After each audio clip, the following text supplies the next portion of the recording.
So there are certain questions that I get over and over again, and one of them relates to how do I apply the mark making exercise, or really any of these exercises, to realistic work. And so I thought I'd show you how I would do that if I was representational painter. So this is quite freeing because you're used to paintings having to, I'm just taking scraps of paper, so paintings have to look a certain way, everything has to be realistic. So first of all, I could work on the background as a mark making exercise. So I'm using this wet roller to roll around paint. I could just make some scribbles, I could make some dots. I mean, my marks, they're not particularly imaginative. And I could put some more paint over some of that so that I have an interesting background. This is a Posca pen. At the moment I'm making a background.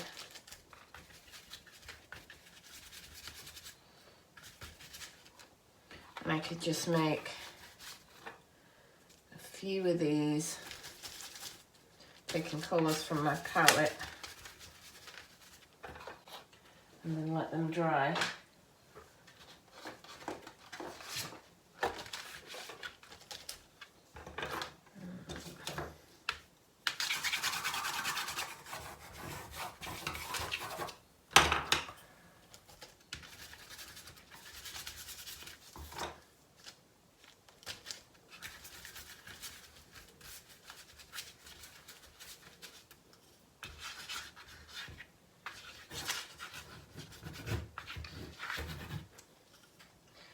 And I think the problem comes when you're trying to work out in advance how this painting is going to, a representational painting is going to look.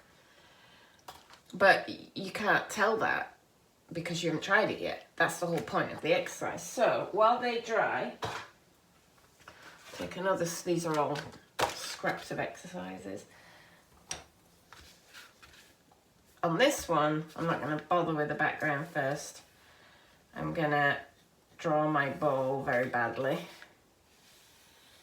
Trust me to give myself something with an ellipse in it. I'm gonna map out my oranges. They're about there, and they're there. And then I've got this other orange here. So in this case, I've mapped out where everything is, the shadows there, the shadows there. So now, one way I could do this, I could try drawing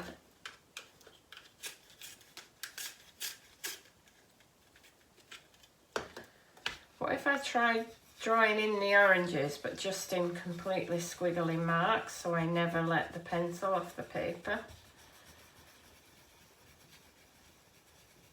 And what if I did that on one orange? So I go outside the lines. And then on the next orange, what if I drew it that way? And on this orange, what if I took something different and drew it all in dots? And on this one, so this one at the moment I'm drawing, might decide. And then if I want to do the shadows, what if I cross hatch them in with this brown? And nobody's going to claim this is a work of art, but that's, I'm not trying to make a work of art. What I'm trying to do is test out different ways of doing what's familiar. So now I've got this ultramarine blue, but a brush is familiar to me. So what if I put it on with a palette knife, which I'm really not familiar with? And the palette knife doesn't give me the same control as the brush. So my bowl has gone right over there. Look, People who use palette knives would be laughing at me now. Oh, but see, I like that. And what I like about that is I like how the little lines are out of control. I like how I haven't got control of them. Now, I want some lighter part of that bowl. We haven't had a brush stroke yet, so I could come in and make a brush mark to integrate them. And I could now decide to make the background on here. So a brush stroke is a mark, just like anything else. And there I'm using, for the size of paper, a big brush. What if I now use a very small brush? That's another mark. And so I make a mark of my bowl there with my very small brush. And now I want to do a shadow. I want to do the shadow where it hits there. So I'll use my small brush for that. And then I might try, what if I use my fingers for that? So that gives a kind of pleasing sweep to it, doesn't it? My fingers. And the whole point is, while you're doing it, not to think, is that a good painting of some oranges? But to think, did I enjoy doing that? Did I enjoy drawing the oranges in? Did I enjoy squiggling with a pencil? Would I prefer, or do I prefer it when I use a brush? What's it like if I, hold on a sec, mix up a bit of colour. What's it like if I use a brush, but a big one?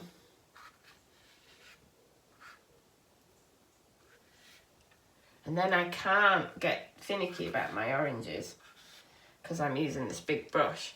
And then, what's it like if when I've lost the outline of the orange, I scratch it back in? What if I scratch it back in with a pencil? What if I then bring some of this squiggly into the background? Do I like that?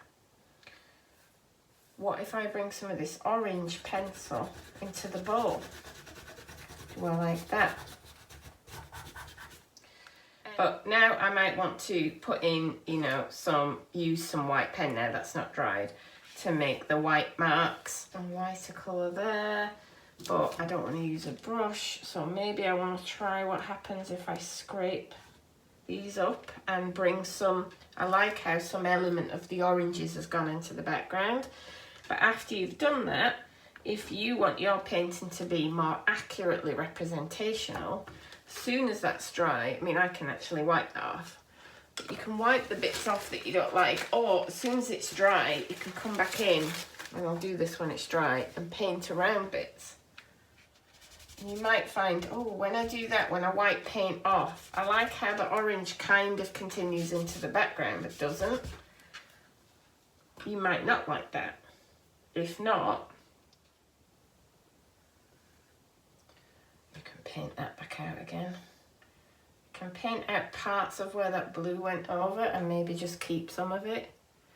We can use our brush this way to put in the edge of the bowl. We can use the corner of a brush, that's a different kind of mark, to dab on the light part of the oranges. And on this one, it's kind of around there that it goes light. You can also use this end of the brush and try scratching things in with that and see what happens. That's a bit ugly, but you might like it. So basically, we've tried lots of different tools to make a representational painting here, and that's all that I want you to do here. You're not trying to do anything more complicated than that when I talk about different marks. Let's see if our others have dried. I thought another interesting way to do this might be, this is a little scrap of a work piece that I had from my Ted Hughes project, but there's almost like an orange in here. So this is going off my composition, but what if I looked at my orange there that's laying on the table and do some negative space work here with, try this scraper thing. And then I could scrape down here. And what I'm trying to do is fill in the background so that then what I've got left is an orange. But that tool is very hard to control for when you want to be accurate. But I might like some of the marks that it's made there. So now, I liked it when I scribbled on the orange. So I'm going to use my pencil on this one. This is an Inktense pencil. Try an oil pastel to bring some of the darker parts in. And then maybe try my palette knife to bring some lighter orange in. And I might decide, like we did before, one big brush stroke might be nice. Lighter. I like finger painting, that's always fun. So now there's a very badly painted orange. What I learned from that and the last one is that my favourite thing out of all these things to do is one big bold brush stroke. So in the next one, I'm going to experiment with that. Before I do that, I had one other idea.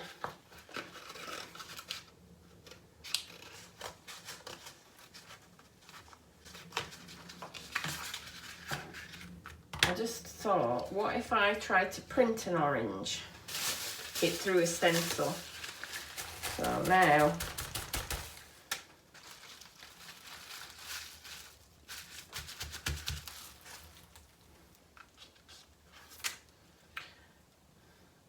can't say it looks like an orange, but it is orange shaped.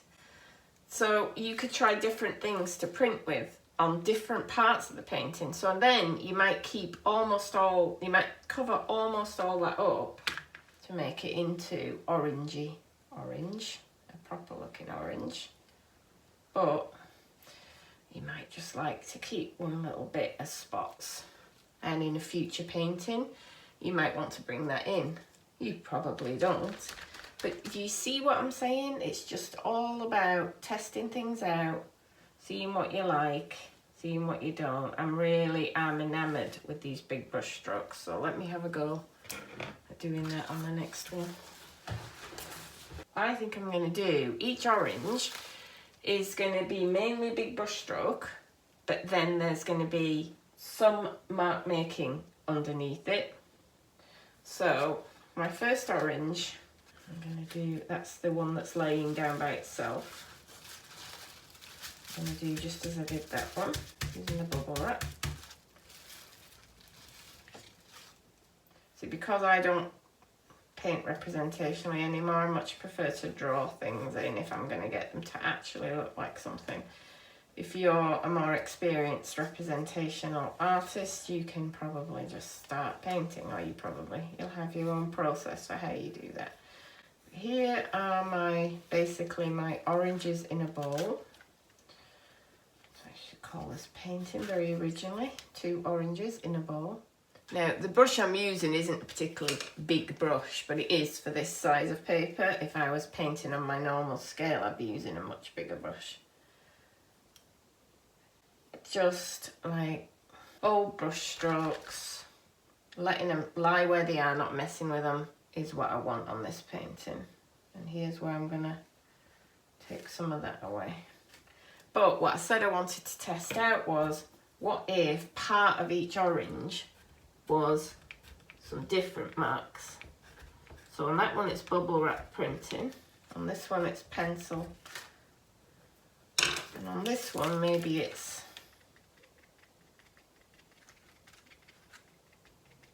dots.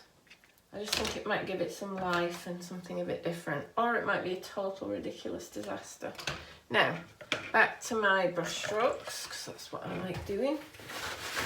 So I'm now choosing that what I like to do is these bigger brush strokes.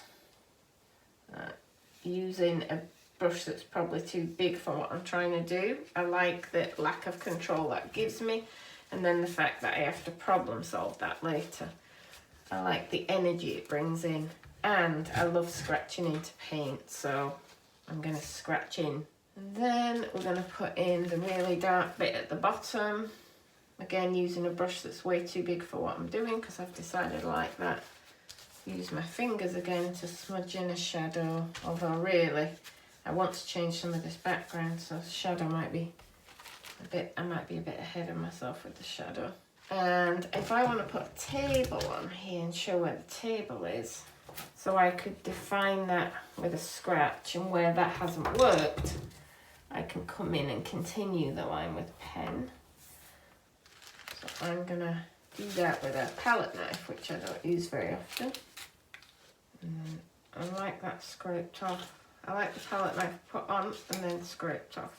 And if you are a very controlled representational painter, sometimes when you do something like this, you find, oh, I really liked where I lost a bit of control when I did, you know, whatever.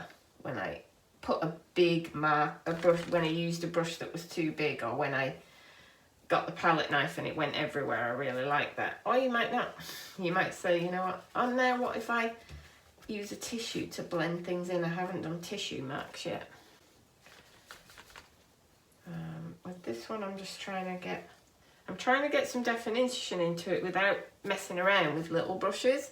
So that's quite interesting. So keeping these fresh, thick brush marks that I like, and having them go different ways, I like that. So all the brush marks aren't going the same way. I'm enjoying that. Put that in, and that. And my idea of adding different marks, it didn't quite work, although I do like it on the bubble wrapped orange.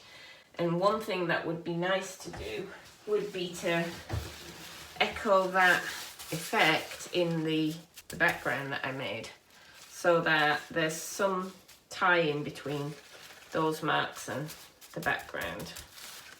And then I think, you know what, this needs defining in more, so I'll come back in and draw some more.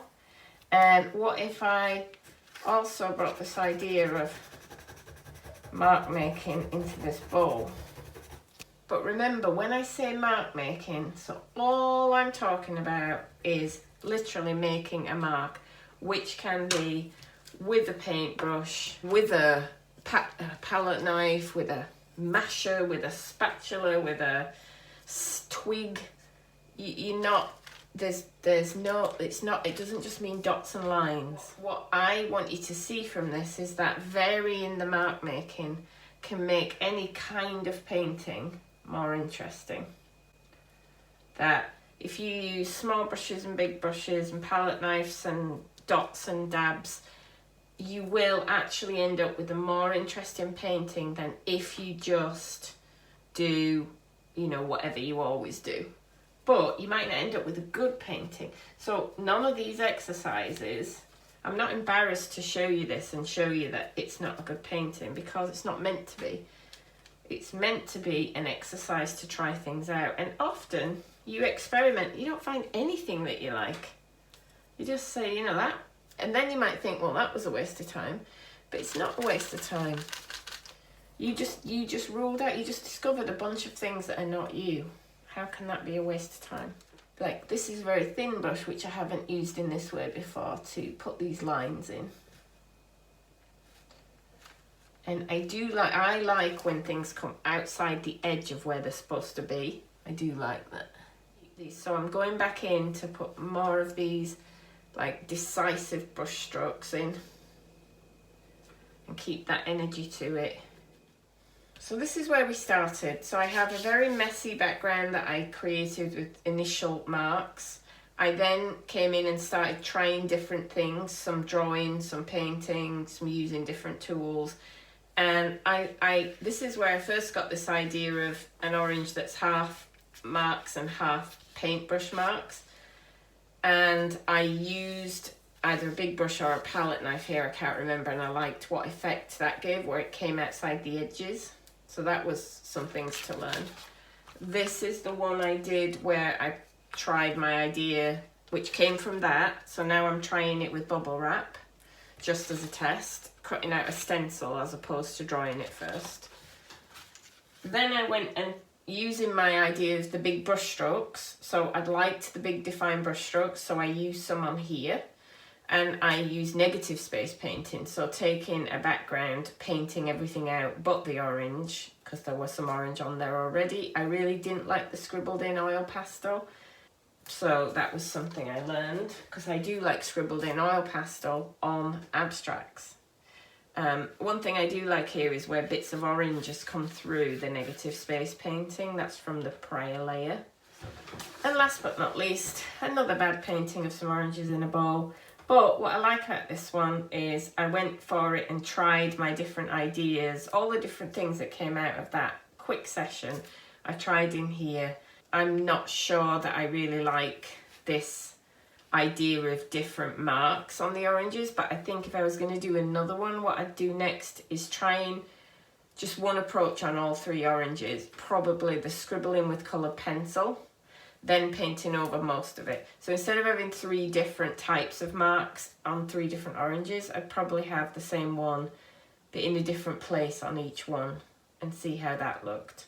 And I would definitely stick with painting with brushes that are too big for the size of painting that I'm doing, because that seems to suit me.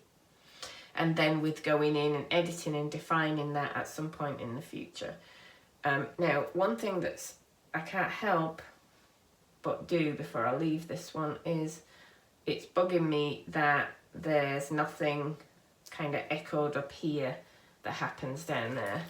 So I'm going to just, even though it's not supposed to be anything, bring some of that grey up into there just to make there be something happening. The background definitely needed some life and variety in it. I couldn't leave it till I'd done that.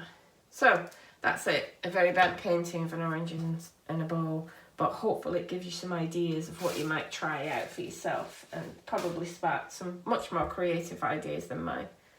That's it, I hope it helps.